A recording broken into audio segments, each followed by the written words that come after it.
Hello everyone, my name is Keiji Maaldi Guzman from San Isidro Angadanan Isabela, taking Bachelor of Science in Hospitality Management.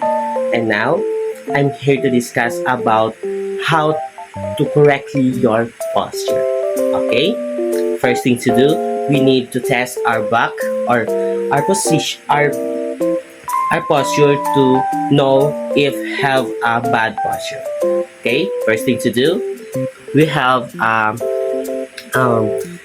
kailangan natin maghanap ng isang wall para makita natin kung may problema ba sa posture.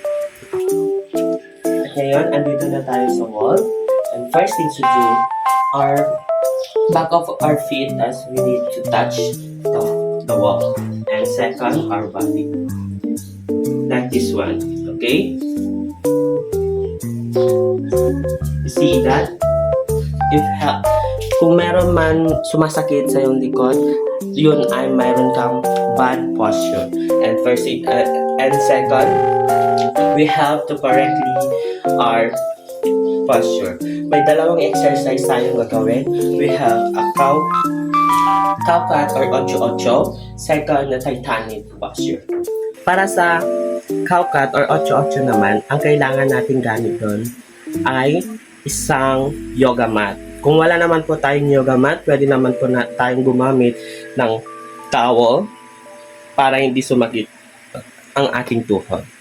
Ngayon, meron na tayong towel na nakalapag. Now, first thing to do, kailangan natin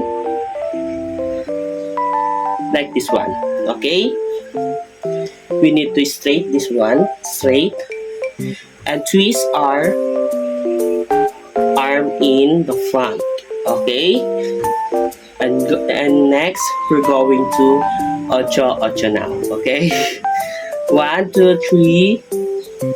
1, 2, 3, 4, 5, 6, 7, 8.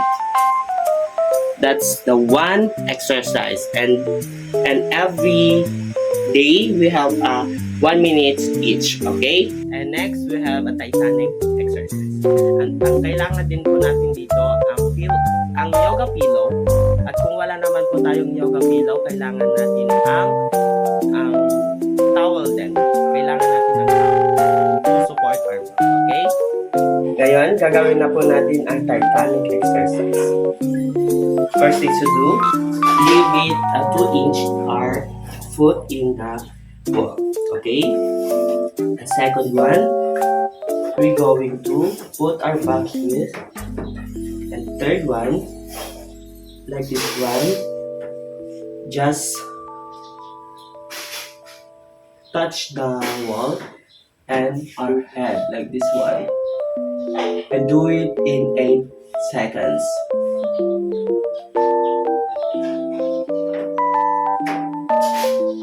This exercise is helping to improve your posture and correctly your posture. Okay, and thank you for all the watcher and I hope you have learned about how to correctly your posture.